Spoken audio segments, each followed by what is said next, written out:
Oi gente, tudo bom com vocês? Eu sou a Alice e esse é o Ali aqui. E aqui estou eu novamente para falar de After. E hoje a gente vai falar de um livro versus filme, ou seja, vamos comparar, vamos falar o que mudou, o que não mudou, o que a gente gostou, o que a gente não gostou. A gente vai falar do filme com spoilers, a gente vai falar do livro com spoilers, então se inscreve aqui no canal, deixa o seu joinha. Vamos para esse vídeo que tá muito legal.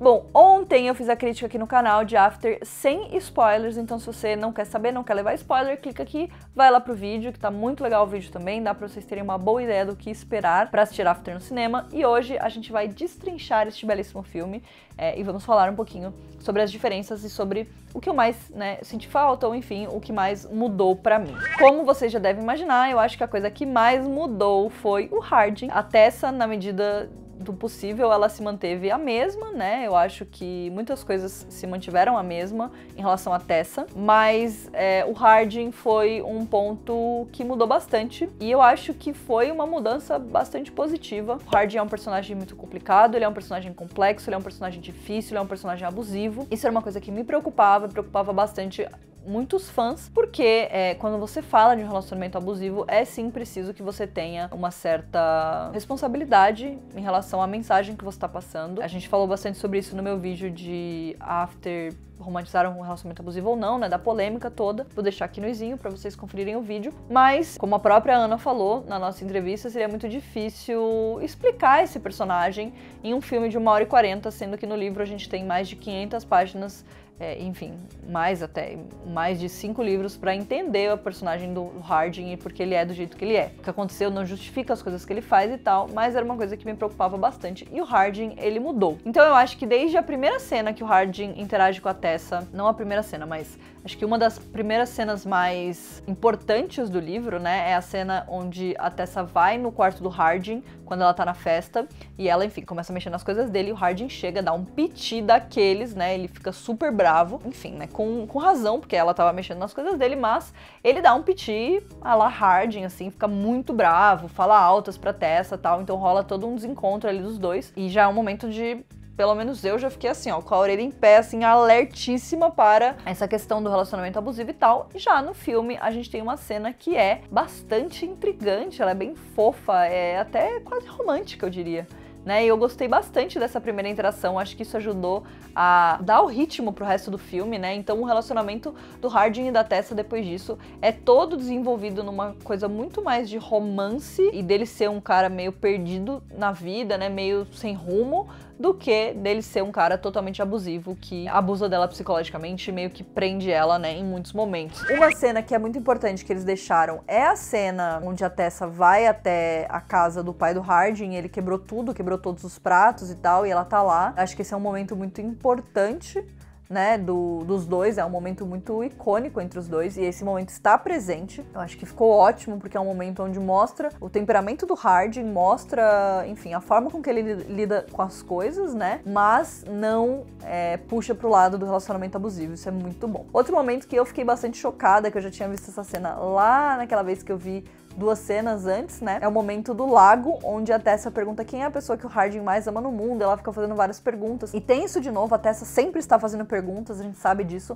Mas nos livros o Hardin é muito estourado, ele sempre briga com ela quando ela fica fazendo perguntas muito pessoais, ele fica pessoalmente ofendido, ele vai embora, larga a menina. E no filme, ele reage de formas diferentes, tipo assim, ele ainda fica incomodado, mas eu acho que é uma reação mais normal, tipo, ela fala, eu quero saber da sua vida, não sei o que, ele fala assim, a gente não precisa ficar falando do passado, né, eu acho que isso foi uma coisa que eu senti bem forte no filme, que é essa comparação e essa questão de que as pessoas fizeram coisas erradas no passado e elas são capazes de mudar. Eu acho que isso é uma das maiores bases para a gente entender o relacionamento do Hardin com o pai dele. Isso fica bem explícito tanto nesse momento que o Hardin fala sobre os erros que ele cometeu no passado, né? Obviamente, ele não fala dos erros dele, Mas, enfim, ele fala de erros do passado e fala que a pessoa muda, a pessoa pode ter mudado, e ele fala que é muito melhor a Tessa conhecer ele passando tempo com ele do que ficando fazendo, né, perguntas do passado dele. E em contrapartida, né, quando a gente pensa no pai dele, quando a gente vê a cena do casamento, o Hardin conta pra Tessa o que o pai dele fez, sobre ele ter ficado bêbado, puxado briga com os caras, e os caras foram e, né, atacaram a mãe dele no lugar do pai dele. Isso é uma coisa que o Hardin guarda dentro dele, que causa muito rancor entre ele e o pai dele, obviamente. Nesse momento, a Tessa, inclusive, ela fala sobre as pessoas terem mudado, e no momento parece bastante um tapa na cara do Hardin, né, de uma forma bem suave, por ele já ter falado isso pra ela. É óbvio que ela ainda não sabe das coisas que o Hardin fez e, enfim, de tudo que aconteceu, mas eu acho que é um ponto importante, porque eu acho que isso é algo que poderia ter ficado mais claro no livro, mas eu acho que a Ana conseguiu deixar isso muito mais claro no filme, que esse questionamento e essa discussão sobre as pessoas mudarem. É mais certo a gente perdoar uma pessoa X e não uma pessoa Y, né? Então o Hardin pode ser perdoado, mas o pai dele não, ou o pai dele pode ser perdoado, mas o Hardin não, a Steph não, né? Então eu acho que isso acaba valendo pra muitos personagens e sendo um ponto muito importante pra história, que eu acho que ficou muito bem colocado no filme. Outro personagem que muda bastante é o personagem do Jace. O Jace, eu acho que ele é um dos personagens que mais traz o ápice da história, né, no final do livro. E aqui no filme, eu acho que ele ficou um pouquinho largado. Ele chega, as pessoas falam, ele tá aí, ele sempre tá aí e tal, e ele realmente sempre tá lá, né? Então, tipo assim, ele, o Zed e a Molly, eles estão meio que sempre no fundo, olhando até se o Hardin, é uma coisa um pouco esquisita. E o Hardin, enfim, até bate no Jace uma hora tal, que é um comportamento bastante Hardin, mas isso acontece pontualmente, né? E o Jace, ele não tem tanto o jeito de vilão que ele tem no livro, né? No livro fica muito claro que o Jace é um cara do mal mesmo. No filme não fica tão claro, e a pessoa que acaba levando a culpa por tudo é a Molly. Eu vou dizer que isso já não me agrada tanto, porque isso acaba gerando bastante competição entre as mulheres, né? Que é uma coisa que, enfim, a gente sempre tenta evitar. E, obviamente, a Molly sente ciúmes da Tessa e tal, né? Porque ela perde o Hardin pra ela, né, entre aspas, e aí acaba parecendo que é uma birra da Molly e não simplesmente uma maldade generalizada ali do grupo de amigos deles, né. Então o Jace é um personagem que eu senti falta, mas ao mesmo tempo eu acho que ele não é tão bem resolvido no primeiro livro, então talvez ele possa ser mais utilizado. O Zed é um personagem que no livro é muito mais importante, acho que até tem um relacionamento mais forte com a Tessa. No filme, obviamente, não tinha espaço pra isso, então ele acaba ficando sempre meio que no fundo, né, como eu comentei com vocês. O próprio relacionamento da Tessa com a Steph acaba ficando de lado também. Eu acho que isso pode talvez ser desenvolvido um pouco mais pra frente. A gente tem alguns momentos chave das duas, então a gente tem um momento quando a Tessa e o Noah terminam e a Steph acolhe a Tessa nesse momento, né, e dá o ombro pra ela chorar e tal, mas eu acho que também ficou um pouco superficial esse relacionamento, mas é óbvio, como eu falei pra vocês, é um filme muito menor, é 1h40, então não tinha como, de fato, explorar tudo, né, que poderia ser explorado. Aí a gente vai pras duas maiores mudanças, pelo menos são as duas mudanças que eu mais senti, assim, que na hora até fiquei meio tipo, meu Deus, meio tensa, né, porque eu não tinha certeza do que isso significava. Na cena do bar, quando a Tessa tá lá e ela confronta todos eles, né, inclusive o Hardin, sobre o que é isso que eles estão escondendo, a Molly mostra o vídeo onde o Hardin aceita o desafio que foi imposto a ele. Basicamente o livro 1 acaba com essa revelação e tal, e aí a gente tem que esperar até o livro 2 pra saber como tudo isso se resolveu. No filme não é assim que acontece, mas a revelação é que o Hardin foi desafiado a fazer a Tessa se apaixonar por ele. É óbvio, de forma nenhuma isso é perdoável, mas eu acho que se a gente põe em comparação com o que a gente sabe que acontece no livro, né, que o Hardin é desafiado a tirar a virgindade da Tessa e provar para os amigos que isso aconteceu, que é uma coisa, além de machista, extremamente nojenta, extremamente degradante. Enfim, assim, é um nível a mais, é uma coisa que eu li, eu não acreditava no que eu estava lendo. Então no filme eles deram uma bela de uma suavizada, né, esse é um plot que a gente já viu em outros filmes sobre apostas, né, de beijar a menina ou dela se apaixonar pela pessoa e tal. Óbvio que é uma coisa ruim, é óbvio que é uma coisa que a Tessa deve sim ficar chateada, mas eu acho que, logicamente, é uma coisa muito mais de boa do que o que acontece no livro. E eu acho que isso é um dos pontos principais pra gente entender que aquilo não é um relacionamento abusivo, que eles conseguiram descer um degrau e fazer um relacionamento um pouco mais pé no chão e bem menos abusivo, né? E não só em relação a isso. No livro a gente vê e até é discutido sobre como o Hardin começa a isolar a Tessa. O Hardin meio que engana ela pra ela morar com ele, né? Ele pressiona até que ela topa e ele começa a isolar ela de todas as pessoas que são amigos dela, da própria Steph, das pessoas que andavam com ele, né? Ela para de ter conexões com o mundo externo e começa a viver só nesse universo do Hardin. E, obviamente, isso é uma forma de manipular ela, né, dentro do livro. E no filme, a gente tem uma mudança que eu também achei bastante importante, que é assim, quando o Hardin aluga o apartamento pra eles morarem juntos, né, rola essa pressão, rola essa questão dele querer que ela vá morar lá com ele e tal.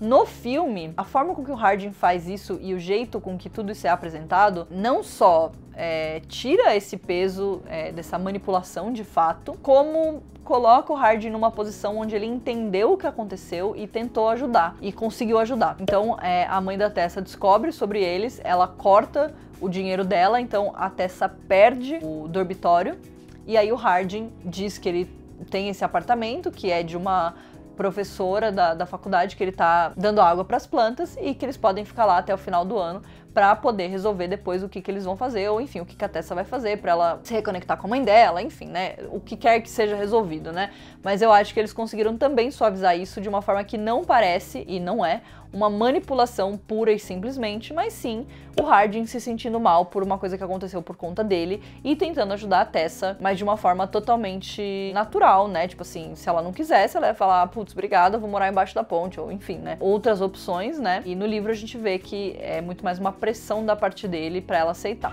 Outra coisa é que a Tessa acaba indo atrás do estágio dela, né, na Vance. No livro a gente sabe que o Hardin também, né, pressiona ela e ela vai e consegue o estágio, e aí a vida dela começa a ser estágio, Hardin, faculdade só, e ela não tem interação com mais ninguém, ela também não pode, rola questões dentro do trabalho, né, enfim. E eu acho que aqui isso ficou mais pra um segundo livro, pra um segundo filme, né, pra ser desenvolvido num segundo filme. Então eu também achei isso uma escolha bastante interessante, porque acho que isso é uma história e é um local, né, que pode e vai dar muito pano pra manga.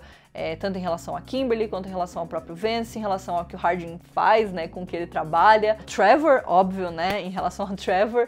Então acho que isso é algo que pode muito bem funcionar num segundo livro, num segundo filme, eu tô confundindo, desculpa. E acho que uma das maiores mudanças também, que achei que foi bem interessante, é que, como eu tinha falado no meu vídeo sobre relacionamento abusivo, a Tessa tem um relacionamento abusivo com o Hardin e ela também tem um relacionamento abusivo com a mãe dela.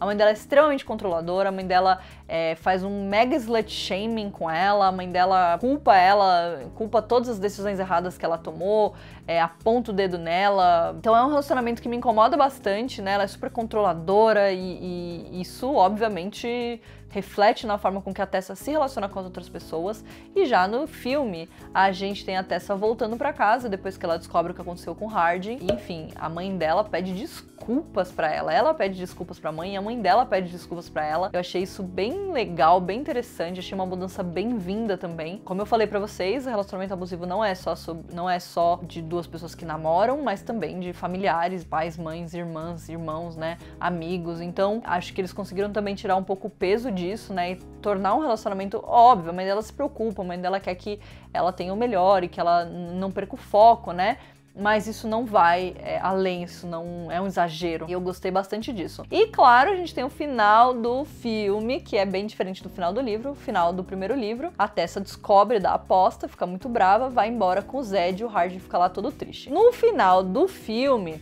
a Tessa descobre da aposta, volta pra casa, conserta esse relacionamento com a mãe, volta a morar no dormitório dela, que no livro tem toda uma questão sobre ela não conseguir o espaço no dormitório de novo, porque ela largou o dormitório, né? Então eu acho que dessa vez, com o fato da mãe dela ter perdoado ela e delas terem uma relação um pouco melhor, isso ajudou ela a conseguir. E aí eles têm um trabalho na faculdade, e o trabalho do Hardin é uma mensagem pra Tessa sobre romance, sobre os livros, sobre as histórias de amor e sobre ele acreditar no amor ou não. E aí a gente tem um final que fica ali em aberto, né, dos dois sentados um do lado do outro no lago. É uma cena muito bonita, que eu achei muito legal. Eu gostei bastante desse final, ele é bem diferente do que a gente viu. Eu acho que, óbvio, ele deixa as portas abertas para um próximo filme, né? Eu acho que tem outras coisas que podem ser conversadas. Eu acho que só o fato deles estarem ali não significa que eles se perdoaram ou que as coisas vão dar certo, né? E tem outras coisas que eles podem explorar, como o estágio da Tessa, o relacionamento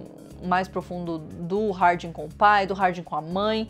Então tem muita coisa que pode ser explorada ainda num segundo filme, mas eu acho que ficou um final muito bom para um filme inicial da série, né? Então, de uma forma geral, me agradou bastante. Eu acho que foi muito satisfatório. Eu acho que mesmo as mudanças, todas elas foram bem-vindas, né? Como eu tinha até falado no vídeo sem spoilers, a Tessa, ela tem uma major, né? Ela vai se formar numa coisa diferente, que é administração ou economia. E no meio do filme, a gente vê que ela muda, fala que ela gostaria de se formar em literatura e tal, e aí ela vai atrás desse estágio. Então, eu acho que isso pode ajudar a direcionar mais a personagem, a isso ser uma coisa de bom que o Hardin trouxe pra ela, que ela encontrar essa vocação dela, essa verdadeira vontade dela, né? Porque até então, a parte de administração e economia, ela até fala, é algo que ela conseguiria de fato um emprego, ganhar dinheiro, né? Então, isso claramente vem das vontades da mãe dela ser uma pessoa bem-sucedida, rica, enfim, com dinheiro. E ela vai em busca da felicidade dela. Eu acho que isso ficou um toque bem interessante. Então, eu acho que, de uma forma geral, o resultado foi muito satisfatório, mesmo com muitas mudanças, mesmo com muitas coisas que ficaram diferentes do livro. E acho que tem